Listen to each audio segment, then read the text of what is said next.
بسم اللہ الرحمن الرحیم والعصر ان الانسان لفی خسر الا الذین آمنوا وعملوا الصالحات وتواصوا بالحق وتواصوا بالصبر.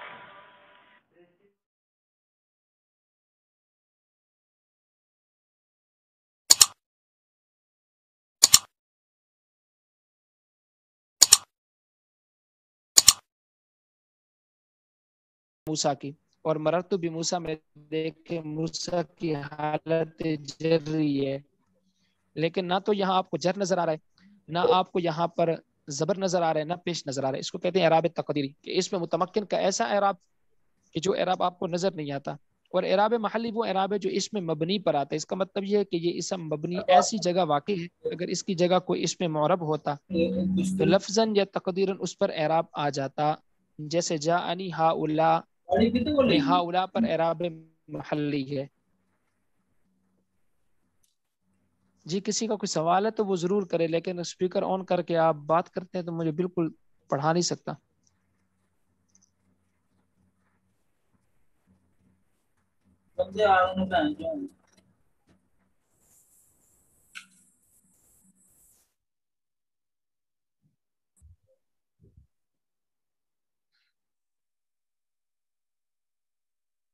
حکائی وہ اعراب ہے جو اس کلمے پر آتا ہے جسے کسی کلام سے اٹھا کر دوسرے کلام میں اسی حالت کے ساتھ ذکر کیا جائے جو اس کی پہلے کلام میں تھی.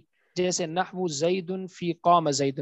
اس کو آپ یہاں بے شک یہ سمجھ میں نہیں آ رہا، وہ میں نے جو آپ کو مثال دی سورۃ الکافرون کے، کہ قل یا ایھا الکافرون کو دیکھیں. قل یا ایھا الکافرون میں لفظ کافرون موجود ہے، ہم نے اسی کو اٹھا کر سورت کا نام رکھ دیا. اور سورتن یہاں پر مضاف ہے، الکافرون مضاف الیہ ہے. تو قاعدے کے اعتبار سے تو اس کو حالت جری میں ہونا چاہیے تھا کیونکہ مضاف الیہ ہے، لیکن اعراب حکائی ہے کہ جیسے عبارت کے اندر اعراب تھا ویسے ہی ہم نے اس کو اٹھا کر یہاں پر نقل کر دیا. اب یہ سب سے اہم ترین ہمارا سبق ہے، سبق نمبر 26، وجوہ اعراب کے اعتبار سے اس میں متمکن کی قسمیں. یہ قسمیں یاد رکھنا ایک نحو پڑھنے والے طالب علم کے لیے بہت ضروری ہے، کیونکہ اسی قسموں سے وہ کسی لفظ کو اعراب دیتا ہے، زبر دیتا ہے، زیر دیتا ہے، پیش دیتا ہے.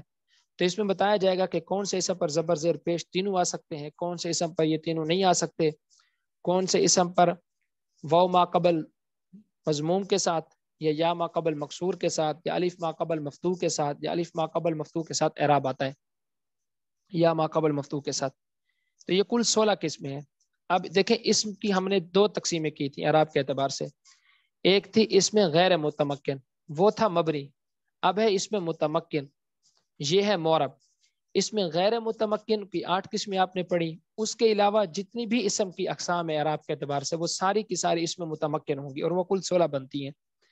سب سے پہلے ہے جی مفرد منصرف صحیح. نام سے ہی بالکل واضح ہے کہ مفرد ہو، مطلب اس کا یہ ہے کہ وہ واحد تثنیہ جمع نہ ہو، مفرد واحد ہو.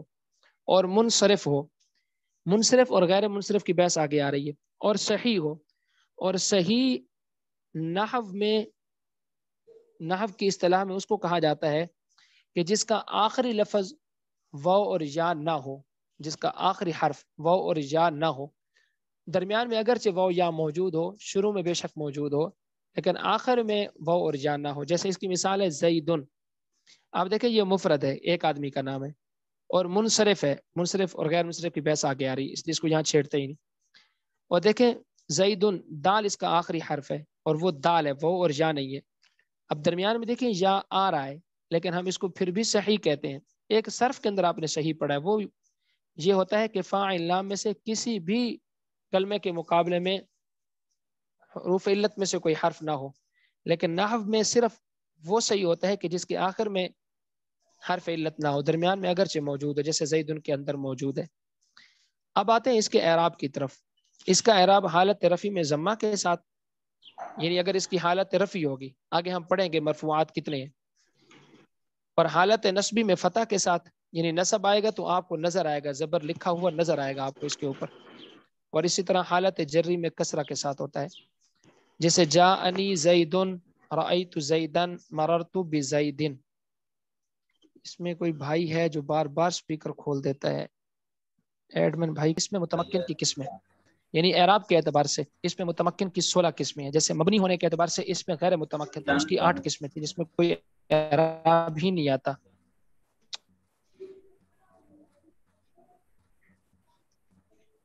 قسم ہے مفرد منصرف صحیح، وہ میں نے آپ کو سمجھا دیا. پھر آ جائے مفرد منصرف قائم مقام صحیح. مفرد منصرف قائم مقام صحیح بولیے وہ صحیح نہیں ہوتا. پھر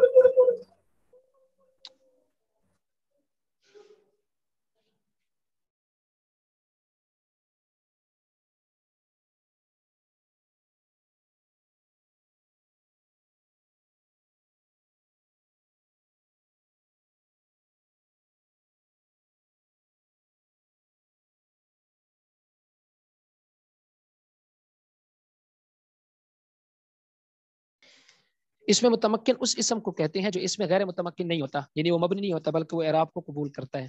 اس میں سب سے پہلے ہے مفرد منصرف صحیح، یعنی وہ مفرد ہو، تثنیہ جمع نہ ہو، منصرف ہو، غیر منصرف نہ ہو. غیر منصرف کیا آتا ہے، کیا ہوتا ہے، اس کے کچھ اسباب ہیں، وہ آگے انشاءاللہ چل کر پڑھتے ہیں. پھر ہے صحیح، اور صحیح نحو کی اصطلاح میں اس کلمے کو کہا جاتا ہے کہ جس کے آخری حرف کے مقابلے میں حروف علت میں سے کوئی حرف نہ ہو. جیسے دیکھیں زید، یہ مفرد ہے، بالکل واضح ہے، اور منصرف ہے، غیر منصرف کی بحث آگے آ رہی ہے.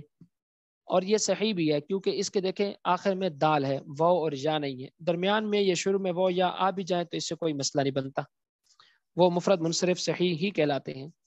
پھر اس کے بعد ہے مفرد منصرف قائم مقام صحیح.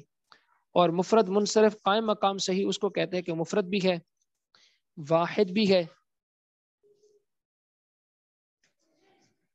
لیکن وہ صحیح نہیں ہے، یعنی اس کے آخر میں حروف علت میں سے کوئی حرف آ رہا ہے. اس کی دیکھیں مثال، جیسے دلون ہے یا ضبیون ہے. اب دیکھیں یہ دلون، اس کے آخر میں بھی واو آ رہا ہے. ضبیون ہرن کو بولتے ہیں، اس کے آخر میں یا آ رہا ہے. اسی طرح تیسرا دیکھیں جمع مکسر منصرف. کل ہم نے جمع کی 2 قسمیں پڑھی تھی، جمع سالم اور جمع مکسر. جمع سالم تو جمع اس کو کہتے ہیں کہ جس میں وہ مفرد کی بنا باقی رہتی ہے، اور جمع مکسر اس جمع کو کہتے ہیں کہ جس میں مفرد کی بنا باقی نہیں رہتی. جیسے اس کی مثال دی ہے رجالن. ان تینوں کا اعراب ایک ہی ہے، یعنی اگر حالت رفیع میں ہوں گے تو ضمہ آپ کو نظر آئے گا، پیش آپ کو نظر آئے گا. حالت نصبی میں ہوں گے تو اس میں زبر آپ کو نظر آئے گا. حالت جری میں ہوں گے تو اس میں زیر آپ کو نظر آئے گا. جیسے مثال کے طور پر پہلے کی مثال دی ہے جاء زید رأیت زیدن مررت بزیدن. دیکھیں زبر زیر پیش تینوں آپ کو اس میں نظر آ رہے ہیں. دوسرے کی مثال دی ہے جاءنی ظبیٌ رأیت ظبیًا مررت بظبیٍ. اس میں بھی زبر زیر پیش آپ کو نظر آ رہی ہے. پھر ہے جی رأیت رجالا مررت برجال اور جاءنی رجال. اس میں بھی زبر زیر پیش آپ کو نظر آ رہے ہیں. تو ان تینوں کا اعراب ایک ہی ہے. تو عامل کو دیکھ کر ہم اس کو اعراب دیں گے. زبر دینا ہوگا تو ایسا زبر دیں گے جو نظر آئے گا، پیش دینا ہوگا تو ایسا دیں گے جو ہمیں نظر آئے گا. نہ تو وہ تقدیری ہوگا اور نہ ہی وہ محلی ہوگا. اب اس کے بعد دیکھیں تمرین ہمارے پاس ہے جی. آپ نے صرف اس میں یہ بتانا ہے کہ مفرد منصرف صحیح کون سا ہے، مفرد منصرف قائم مقام صحیح کون سا ہے، جمع مکسر منصرف اور جمع مؤنث سالم. جمع مؤنث سالم کا اعراب بھی یہیں پر آپ پڑھ لیں کہ جمع مؤنث سالم اس جمع کو کہتے ہیں کہ جو واحد مؤنث کی بنا اس میں باقی رہے. جمع مؤنث سالم میں واحد مؤنث کی بنا اس میں باقی رہتی ہے. جیسے مسلمتن کی جمع ہے مسلماتن. اس کا اعراب حالت رفع میں ضمہ کے ساتھ، حالت نصبی اور جری میں کسرہ کے ساتھ ہوگا. یعنی اس میں حالت نصبی جو ہوگی آنا تو چاہیے تھا حالت نصبی میں زبر، لیکن اس پر زبر نہیں آتا جمع مؤنث سالم پر، بلکہ اس پر حالت نصبی میں بھی اور حالت جری دونوں میں کسرہ ہی آتا ہے. اب تمرین کو آپ خود حل کریں، بالکل آسان ہے. مثال کے طور پر پہلی میں حل کر دیتا ہوں. ذالک الورق ابیض. اب پہلا تو قاعدہ لگے گا اس میں اشارہ والا کہ جو ہم نے کل پڑھا تھا. اگر اس میں اشارہ کے بعد معرفہ اسم آ جائے تو اس میں اشارہ موصوف ہوگا، موصوف صفت مل کر یہ مبتدا بن جائیں گے، اور اب یزو اس کی خبر ہوگی. اور پھر آپ نے پہچاننا ہے کہ اب یزو یہ 4 چیزیں ہم نے پڑھی ہیں، مفرد منصرف صحیح، مفرد منصرف قائم مقام صحیح، جمع مکسر منصرف اور جمع مؤنث سالم. اس میں یہ کیا ہے؟ تو اب یزو مفرد منصرف صحیح ہے. اسی طرح ایک اور مثال آپ دیکھ لیں، ہا الائی بناتو، اب اس میں بناتو کی آپ نے ترکیب کرنی ہے، خبر بنا دیں گے آپ اس کو، اور پھر ان چاروں میں دیکھنا ہے کہ یہ کیا ہے، تو ان چاروں میں یہ جمع مؤنث سالم ہے، بنتن کی جمع ہے۔ اب سبق نمبر 27 کی طرف آ جائیں۔ سبق نمبر 27 ہے ہمارا غیر منصرف کے بارے میں۔ غیر منصرف وہ اسم ہے جس میں اسباب منع صرف، یعنی منع صرف کے، آپ جانتے ہیں کہ منع صرف کیا ہوتا ہے؟ منع صرف اس اسم کو کہا جاتا ہے جس پر تنوین اور زیر نہیں آتی، زبر اس پر آ سکتی ہے، پیش اس پر آ سکتی ہے، لیکن تنوین اور زیر اس پر نہیں آتی۔ تو اس کے کچھ اسباب ہے کہ وہ اسباب پائے جائیں گے تو پھر یہ دو اعراب ہم اس کو نہیں دیں گے، تنوین والا اعراب بھی نہیں دیں گے اور اسی طرح زیر والا اعراب بھی نہیں دیں گے۔ اسباب منع صرف 9 ہیں: عدل، وصف، تانیث، معرفہ، عجمہ، جمع، ترکیب، وزن فعل اور الف نون زائدتان۔ اب دیکھیں یہ تو ہیں اسباب منع صرف، لیکن ان کا یاد رکھنا بھی ضروری ہے۔ عدل سے کیا مراد ہے؟ تو عدل کے 6 اوزان ہیں۔ عدل کا مطلب یہ ہے کہ ایک کلمہ اس کو پھیرا گیا ہو کسی دوسرے وزن کی طرف۔ پہلے اس کا اعراب دیکھ لیتے ہیں۔ اس کا جو اعراب ہے وہ حالت رفع میں پیش کے ساتھ ہوگا، یعنی پیش آپ کو نظر آئے گا۔ حالت نصبی میں زبر کے ساتھ ہوگا، زبر آپ کو نظر آئے گا، لیکن زبر اور پیش دونوں، صرف زبر اور صرف پیش ہوگی، تنوین کی صورت میں نہیں ہوگا۔ اور حالت جری میں بھی اس کا اعراب زبر کے ساتھ آئے گا۔ جیسے دیکھو کچھ اس کی مثالیں دی ہوئی ہیں: عمر ہے، احمر ہے، طلحہ ہے، زینب ہے، ابراہیم، مساجد، مادی، کرب، احمد اور عمران، یہ اس کی مثال ہے۔ جا عمر، رأیت عمرہ، مررت بعمرہ۔ اب دیکھیں بعمرہ میں را کے نیچے زیر ہونا چاہیے تھا، لیکن چونکہ یہ غیر منصرف ہے تو غیر منصرف ہونے کی وجہ سے اس پر زیر کی جگہ زبر آئے گا۔ اب عدل کے 6 اوزان ہیں، یعنی ان 6 اوزان میں سے کسی ایک وزن پر بھی اگر اسم آ جاتا ہے تو مطلب یہ ہوگا کہ اس کے اندر عدل پایا جاتا ہے، یعنی اس کو ایک کلمے سے پھیر کر دوسرے کلمے کی طرف موڑا گیا ہے۔ سب سے پہلے ہے اس میں فعالو، جیسے ساحرو۔ دوسرا ہے فعالو، جیسے قطامو، ایک عورت کا نام۔ فعالو جیسے سلاسو، 3 مفعلو جیسے مسلسو۔ اب ان میں دیکھیں اسباب منع صرف کے میں سے جو پہلا سبب ہے عدل، اس کے اوزان اس میں پائے جا رہے ہیں، جیسے مسلسو 3 فعلو، اخرو دوسرے اس کا معنی ہوتا ہے، فعلو جیسے امسو گزشتہ کل کو بولتے ہیں۔ اور اسی طرح بعض نحویین یہ کہتے ہیں کہ افعلو اور افعل یہ بھی اوزان عدل میں سے ہیں، جیسے آخرو۔ اور اسی طرح اسمت، یہ اسمت علم کی جگہ استعمال ہوتا ہے۔ ایک تو اسمت آپ امر بھی استعمال کرتے ہیں نا، لیکن یہ علم ہے، نام ہے اسمت۔ عدل بغیر کسی شرط کے غیر منصرف کا سبب بنتا ہے اور وزن فعل کے ساتھ جمع نہیں ہوتا، البتہ علمیت اور وصف کے ساتھ جمع ہو سکتا ہے۔ یعنی اس میں ایک قاعدہ آپ کو اس نے بتایا ہے کہ عدل کے لیے کوئی شرط نہیں ہے، جو کلمہ جس میں عدل والے یہ اوزان پائے جائیں گے وہ غیر منصرف ہی ہوگا، اس کے لیے کوئی اور شرط نہیں ہے۔ ہاں یہ ہے کہ وزن فعل کے ساتھ یہ جمع نہیں ہوتا، یعنی جو کلمہ جس کے اندر عدل پایا جائے گا اس کے اندر پھر وزن فعل والا ایک سبب یہ بھی ہے نا منع صرف کا، وزن فعل کہ فعل کے وزن پر کسی کلمے کا آ جانا۔ البتہ علمیت کے ساتھ بھی یہ جمع ہو جاتا ہے، یعنی ایک کلمے کے اندر عدل بھی ہو، اس کے ساتھ علمیت بھی آ جائے، نام بھی آ جائے تو ٹھیک ہے۔ اسی طرح وصف کے ساتھ بھی یہ جمع ہو سکتا ہے کہ ایک کلمہ اس کے اندر عدل بھی ہو اور ساتھ اس میں صفت والا معنی بھی پایا جائے، یہ بھی ہو سکتا ہے۔ لیکن ایسا نہیں ہو سکتا کہ ایک کلمے میں عدل بھی ہو اور عدل کے ساتھ وزن فعل بھی پایا جائے۔ اب سبق نمبر 28 کی طرف آتے ہیں۔ سبق نمبر 28 ہے جی ہمارا وصف کے بارے میں۔ اسم کا ایسی ذات مبہم پر دلالت کرنا جس میں اس کی کسی صفت کا لحاظ کیا گیا ہو۔ ذات مبہم کا مطلب یہ ہے کہ آپ کو اس کی ذات کی تعیین نہیں ہے۔ جیسے مثال کے طور پر ایک آدمی کہتے ہیں جاءنی رجل عالم، میرے پاس ایک عالم مرد آیا۔ اب عالم دیکھیں ایک مبہم ذات پر دلالت کر رہا ہے، رجل کی تعیین نہیں ہے، اس کو کہتے ہیں ذات مبہم جس کی تعیین نہ ہو۔ یہ اس کے اندر ایک صفت ہے علم والی، عالم اس پر دلالت کر رہا ہے۔ پھر آگے وصف کی 2 قسمیں ہیں، ایک ہے وصف اصلی اور ایک ہے وصف عارضی۔ وصف اصلی تو اس وصف کو کہتے ہیں کہ جس میں حقیقتاً صفت والا معنی پایا جاتا ہو، اور وصف عارضی اس صفت کو کہتے ہیں کہ جس میں حقیقتاً صفت والا معنی نہیں پایا جاتا، صرف ترکیب میں آپ اس کو صفت بنا دیتے ہیں۔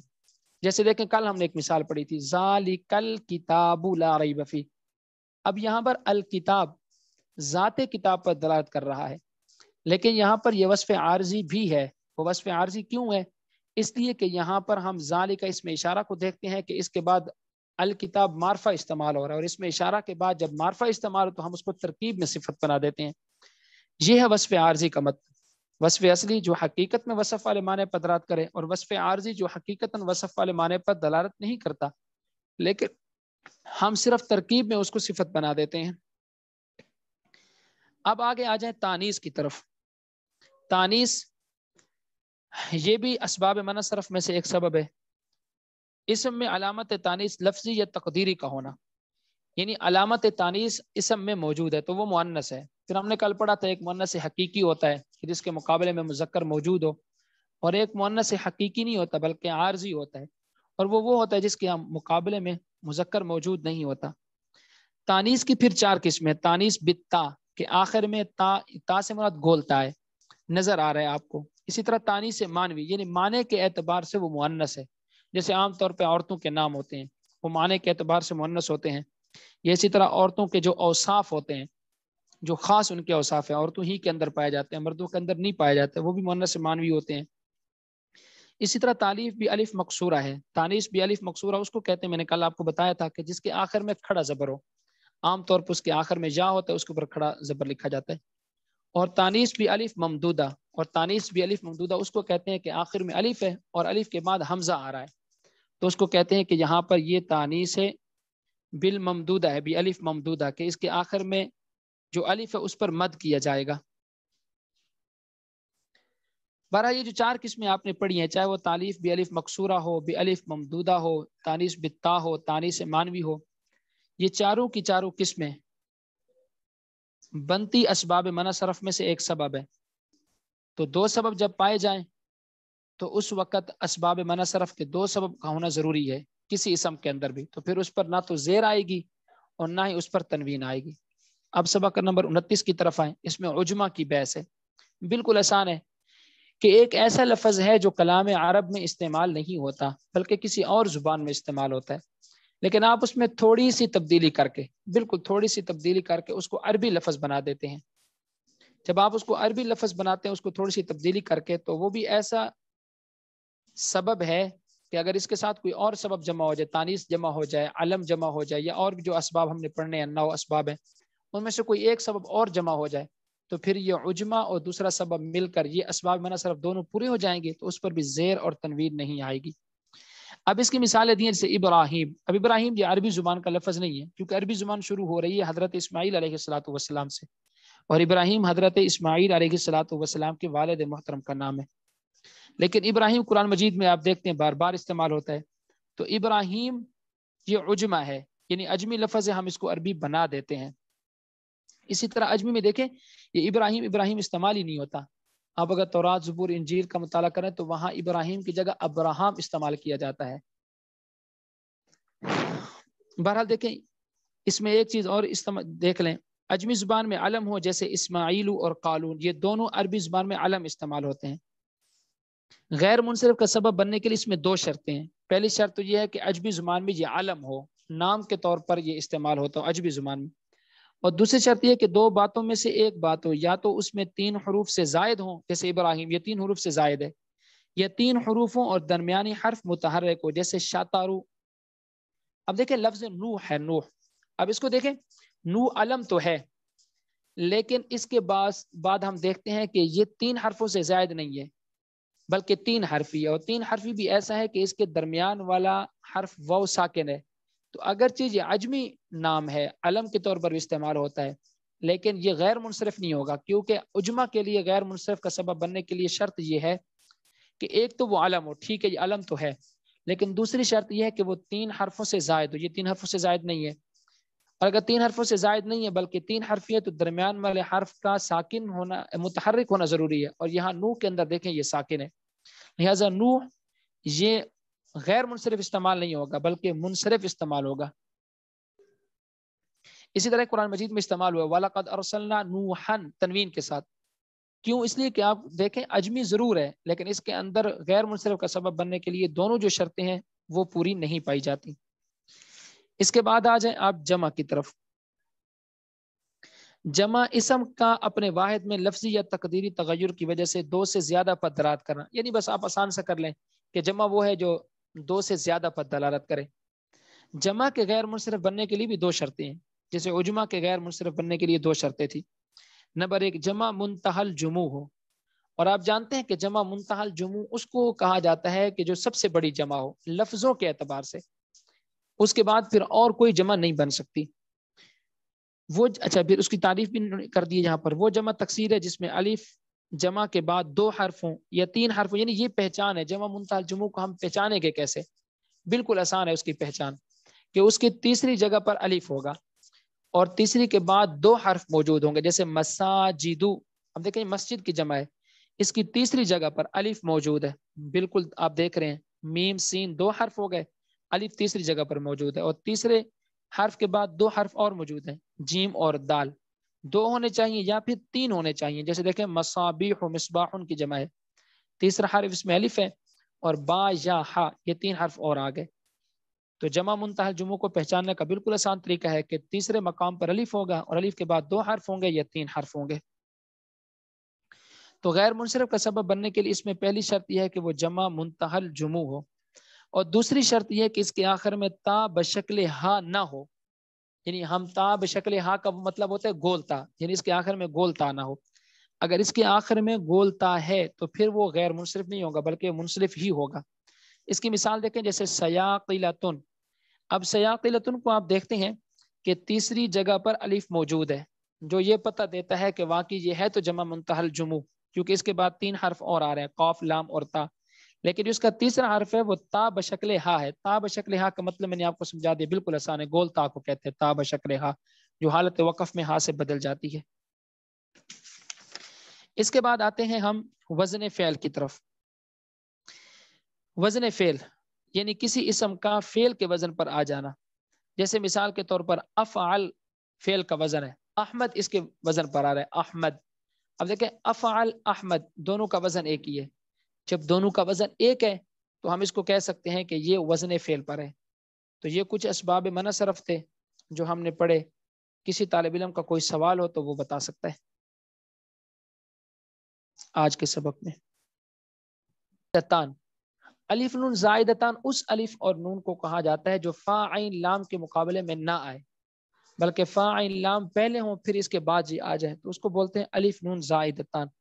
جیسے دیکھیں اسم کے آخر میں الف اور نون کا زائد ہونا، اگر اس میں ذات کے آخر میں ہو تو الف نون زائدتان کے غیر منصرف کا سبب بننے کی شرط یہ ہے کہ وہ اس میں علم ہو، یعنی الف نون زائدتان اگر وہ اسم کے آخر میں ہے اور اسم بھی اس میں علم ہے تو پھر ضروری یہ ہے کہ وہ اسم جو ہے وہ علم ہو، وگرنہ وہ الف نون زائدتان غیر منصرف کا سبب نہیں بنے گا۔ یعنی اسم کے آخر میں الف نون ہے تو الف نون بنے گا غیر منصرف کا سبب، لیکن اگر وہ الف نون زائدتان اسم کے اندر ہے تو اس کو ایک تو علم ہونا چاہیے، اور اگر اس میں صفت کے آخر میں ہو تو الف نون زائدتان کے غیر منصرف کا سبب بننے کی شرط یہ ہے کہ اس کی مؤنث فعلانتن کے وزن پر نہ آتی ہو، جیسے سکران بمعنی مدہوش، اس کی مؤنث سکرا ہے، اب دیکھیں یہ فعلا اس کے وزن پر آ رہی ہے۔ اس میں ذات وہ اسم ہے جو کسی ذات پر دلالت کرے، آپ جانتے ہیں اس کی کسی صفت کا لحاظ نہ کیا گیا، جیسے عمران، اب اس میں صفت کا لحاظ تو نہیں ہوتا، عمران ایک بندے کا نام ہے، اور اس میں صفت وہ ہے کہ جو کسی ذات پر دلالت کرے اور اس کی کسی صفت کا لحاظ کیا گیا، جیسے سکران، یہ ایک بے ہوش آدمی پر دلالت تو کرتا ہے لیکن یہ بے ہوش پر دلالت کرتا ہے، اس کی بے ہوشی کی صفت کا بھی اس میں لحاظ کیا گیا ہے۔ تو اسم کی ایک قسم ہے اس میں ذات اور ایک قسم ہے اس میں صفت۔ اگر الف نون زائدتان اسم کے آخر میں ہو تو الف نون زائدتان کے غیر منصرف بننے کی شرط یہ ہے کہ وہ اس میں علم ہو، یعنی کسی کا نام ہو، جیسے عمران ہے، اب یہ عثمان جو ہے، اور اگر اسی طرح عثمان کا لفظ ہے، اور اگر اس میں صفت کے آخر میں ہو تو الف نون زائدتان کے غیر منصرف کا سبب بننے کی شرط یہ ہے کہ اس کی مؤنث فعلانت ان کے وزن پر نہ آتی ہو، جیسے سکرانو، اب اس کی مؤنث سکرا ہے جو کہ فعلانت ان کے وزن پر نہیں ہے، اس لیے یہ غیر منصرف استعمال ہوگا۔ اس میں ذات اور اس میں صفت کی تعریف بھی ہوگی۔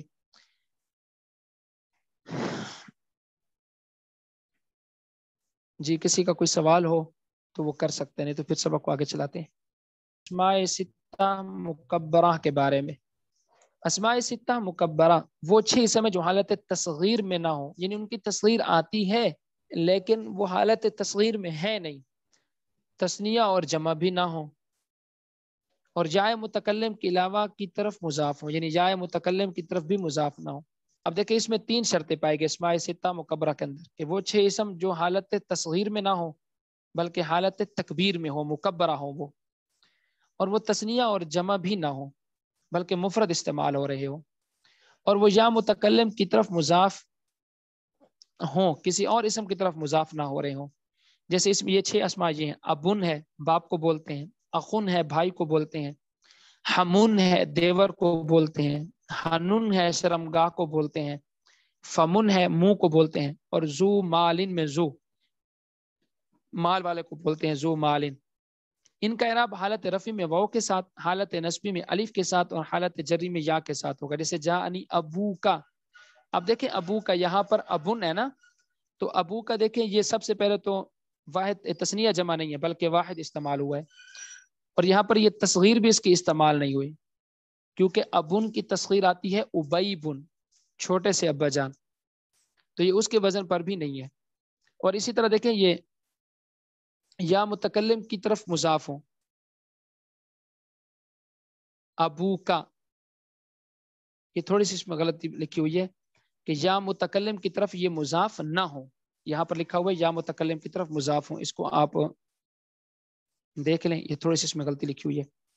جاءنی ابو کا، اب دیکھیں یا متکلم کی طرف مضاف نہیں ہے بلکہ یہ کاف مخاطب کی طرف مضاف ہے۔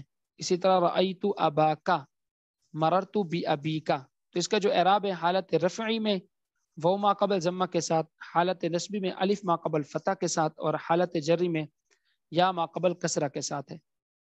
نمبر 7 دیکھیں تثنیہ، تعریف اس کی ہو گئی ہے۔ جیسے رجلان، اس کا اعراب حالت رفعی میں الف کے ساتھ اور حالت نصبی و جری میں یا ما قبل مفتوح کے ساتھ۔ جیسے جاءنی رجل، رأیت رجلین، مررت برجلین، یعنی حالت نصبی اور حالت جری اس کی بالکل برابر ہے، یا ما قبل فتح کے ساتھ اس کا اعراب آئے گا۔ اس کے بعد نمبر 8 ہے، اس میں متمکن کی 8ویں قسم ہے کلا اور کلتا، جبکہ ضمیر کی طرف مضاف، اس میں ظاہر کی طرف مضاف نہ ہو۔ ان کا اعراب حالت رفعی میں الف کے ساتھ، حالت نصبی اور جری میں یا ما قبل مفتوح کے ساتھ۔ جیسے جاءنی کلاہما، حالت رفعی ہے، الف ما قبل فتح کے ساتھ ہے، اور رأیت کلیہما وکلتیہما، مررت بکلیہما وکلتیہما۔ اب دیکھیں حالت نصب اور حالت جری دونوں میں یا ما قبل فتح کے ساتھ ہے۔ کلا اور کلتا اگر اس میں ظاہر کی طرف مضاف ہوں تو ان کا اعراب تینوں حالتوں میں تقدیری ہوتا ہے۔ جیسے جاءنی کلا الرجلین، اب دیکھیں الرجلین اس میں ظاہر ہے، رأیت کلا الرجلین، مررت بکلا الرجلین، تو جب یہ اس میں ظاہر کی طرف مضاف ہوں گے کلا اور کلتا تو ان کا اعراب تقدیری ہوگا، یعنی آپ کو نظر نہیں آئے گا۔ یہی حال ہے اسماء ستہ مکبرہ کا، کہ اسماء ستہ مکبرہ اگر وہ یا ضمیر متکلم کی طرف مضاف ہو تو اس کا اعراب تقدیری ہو جاتا ہے، جیسے اوپر ہم نے پڑھا ہے۔ جو بات لکھی ہوئی ہے تھوڑی سی غلط ہے شاید، جیسے جاءنی ابی، رأیت ابی، مررت بابی، تینوں حالتوں میں یہ بالکل ایک جیسا ہی ہوگا۔ اب نمبر 9 پر آتے ہیں اسنتانی اور اسنانی۔